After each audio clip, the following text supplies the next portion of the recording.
जखोल गांव में समेश्वर महाराज जी का मंदिर लकड़ियों की नक्काशियों के साथ बना हुआ और उस समय लगभग 500 साल पुराना यह मंदिर लकड़ी का बना हुआ ये जखोल गांव में है।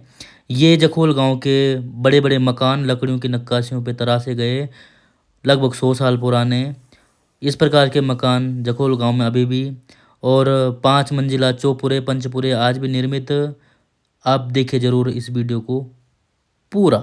नमस्कार, आज हम आए हैं जखोल में और जखोल जो 22 गांव की थात है, जो समेश्वर महाराज जी है उनकी मेन थात यहाँ पे है और इसको पर्यटन विलेज के नाम से भी जाना जाता है और पहले नंबर पे है।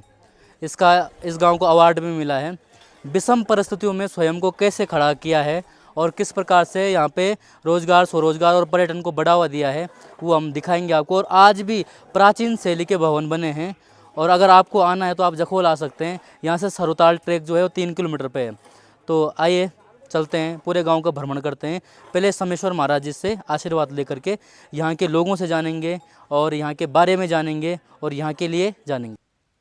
मुख्य मार्ग से हम चले गांव की ओर। यहाँ के लड़कों को हमने यहाँ का रास्ता पूछा, उन्होंने मंदिर का रास्ता बताया। हम चल पड़े मंदिर की ओर। लकड़ियों के ये भवन सदियों से रवाई की संस्कृति रही है और जो अपने आप में अद्भुत हैं और अकल्पनीय हैं। चलते हैं, हम मंदिर की ओर बढ़ते हैं। पूरा जो गांव है लकड़ियों की नक्काशी से बना हुआ है और प्राचीन तरीके से पूरे भवन बने हुए हैं। आप आइए हमारे साथ। प्रकृति का अगर विहंगम दृश्य देखना है तो रवाई आना चाहिए। प्रकृति के साथ संस्कृति दोनों यहाँ पे देखने को मिलती हैं और यहाँ का पारंपरिक परिधान जो यहाँ के लोग पहनते हैं और ये कुठार भंडार आज भी सुरक्षित हैं, जो अब बहुत कम जगह देखने को मिलते हैं और लोगों ने उस नक्काशी को जीवित रखा। आज के भौतिकवाद के युग में जहाँ विलासिता अपने पांव पसार रही है, उस युग में भी बुजुर्ग लोग मंदिर के पास बैठे हुए हैं और अपनी गपशप मार रहे हैं, क्योंकि आज के समय किसको समय है ऐसी चौपाल लगाने का। आज भी रवाई के लोग उसी संस्कृति पे अडिग हैं जिसका निर्माण उनके पूर्वजों ने किया था और ये संस्कृति जीवित रखना, आगे पहुंचाना का कार्य कर रहे हैं। हम जखोल पहुंच चुके हैं और ये 22 गांव की थात है जखोल, समेश्वर महाराज का स्थान। और 22 गांव जो है वो देवता की डोली यहाँ से जाती है। मेन थान जो है वो भगवान का यही है, समेश्वर महाराज का। पर्वतीय क्षेत्र में जो पर्वतीय क्षेत्र जो इसका आराध्य देव समेश्वर महादेव है और सोमेश्वर महादेव के नाम से भी इनको जाना जाता है। और जब हम भ्रमण करने आते हैं तो जखोल अपने आप में अहम भूमिका निभाता है।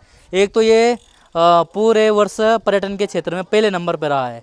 दूसरा, यहाँ पे जो संस्कृति है वो कलाकृति है और जो परंपरा है वो आज भी पूर्ण रूप से जीवित है। तो ये समेश्वर महाराज जी का मंदिर पूरी लकड़ी की नक्काशी से बना हुआ और पुराने तरीके से बना हुआ। ऐसा कहा जाता है कि इसको आप खोलेंगे, फिर से पुनर्निर्माण करेंगे तो आपको नक्काशी बताते हैं लकड़ी पे कितनी बारीकी से की गई है। आइए, ये जो लोग हैं, लोगों ने उस समय लकड़ी का ये कुठार इत्यादि सब बनाया हुआ है देवता के लिए, डोली इत्यादि के लिए रखने के लिए होगा शायद। ये पूरी लकड़ी की कलाकृति हैं। ये समेश्वर महाराज जी का मंदिर और ये मंदिर पूरे लकड़ियों की कलाकृति से बना हुआ, बारीक नक्काशी। इसके पीछे ये पूरा जखोल गांव पूरी रवाई की शैली का बना हुआ। ये लकड़ियों पे कटान और ये लकड़ी पे मोर बना हुआ है और उल्टा मोर बना हुआ है। और ये भगवान की मूर्तियाँ, ये पक्षियों का आकार लकड़ी का, पूरा ऊपर लकड़ी और पत्थर उस सभी से निर्मित हुआ है ये पूरा। और आप इसको देखेंगे, इसका जो ऊपर जो चबूतरा है वो बहुत अच्छे तरीके से बना हुआ है, सुंदर है। पठाल जो हैं वो पूरी कलाकृतियाँ हैं उसमें अच्छा से काट करके बनाया गया है। और तो कुछ प्रश्न हैं, चलो ये तो खैर इतिहास की बातें थी। तो आप देवता के बारे में जानते हैं जी इतिहास, तो कुछ इन्होंने बताया तो क्या है। एक प्रश्न ये भी, हमारे इधर भी समेश्वर है, एक गांव टीरी में गंगी गांव है, तो अंतिम गांव वहाँ है जी और प्रथम ये है जी। तो इसलिए तो दोनों का मिश्रण हो गया, बीच में तो काफ़ी जगह हो गए, तो वो भी समेश्वरी है। तो कहाँ से क्या आया, कैसा आया जी? हमारा स्थान यहाँ पे नहीं था। अच्छा, पहले जो हमारा स्थान था ना, ये यहाँ पे नहीं था। जब ये देवता आया ना कुल्लू काश्मीर से, अच्छा, तब हम भी देवते के साथ आए।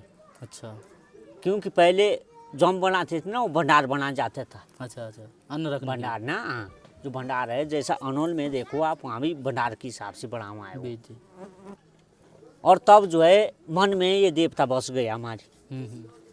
कि ऐसा करो आप, इस प्रकार के जो है सूत्रायु होगी और इस प्रकार से जो है ये मंदिर बनेगा। और सबसे पहले यहाँ बना ये मंदिर, यही बना। यहाँ बना। बिल्कुल बिल्कुल।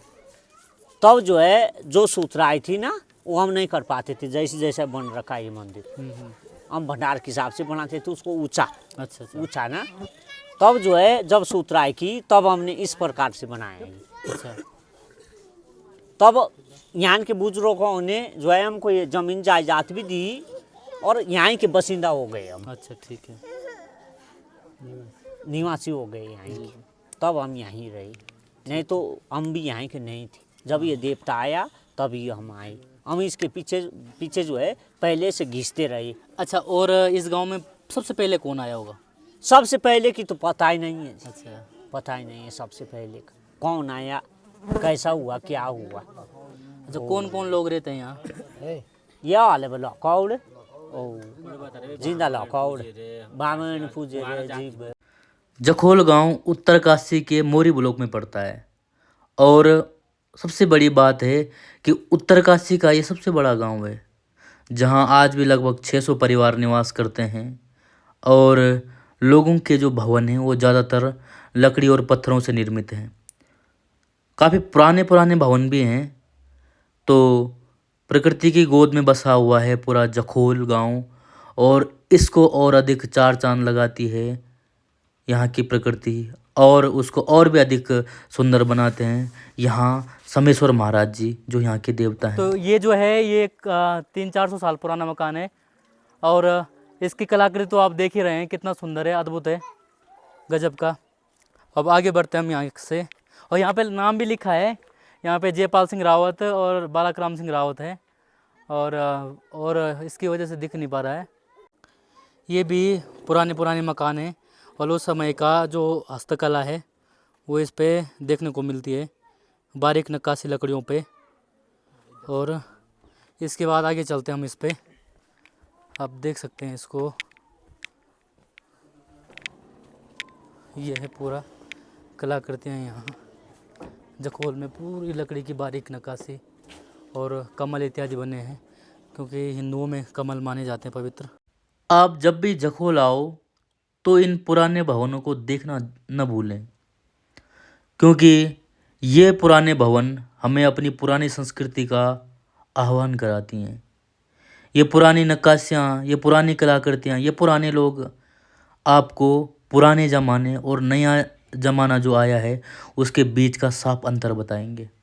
वो बताएंगे कि उन्होंने उस जीवन में कैसे जिया था, वो बताएंगे कि उन्होंने उस जीवन को कैसा परखा था और वो बताएंगे कि वो उस जीवन से इस जीवन तक की यात्रा उनकी कैसी रही, कितनी कठिनाइयाँ उनको झेलनी पड़ी उस जीवन से इस जीवन तक के लिए। ये जो भवन निर्मित हैं वो पूरे वैज्ञानिक तरीके से निर्मित हैं और यहाँ की सुविधा के अनुसार निर्मित हैं और इतने भूकंप झेले हैं इन भवनों ने, इतनी सुंदर नक्काशी की गई है इन पे, लकड़ी पे। बड़ा कठिन है ये सब काम करना, फिर भी उन लोगों ने किया है आज से 100 या 200 साल पहले। तो कैसा रहा है उनके दौर का सफ़र, तो उनसे जाना हमने, उनके द्वारा जाना हमने और उनसे सुना हमने, इसलिए हम भी अनुभव कर पा रहे हैं उन्हीं के समय जा कर के, उन्हीं के जीवन को अनुभव करके कि हमारे जीवन में और उनके जीवन में अंतर कितना था। वो कितने असुविधाओं में रहे लेकिन फिर भी हर चीज़ में समर्थ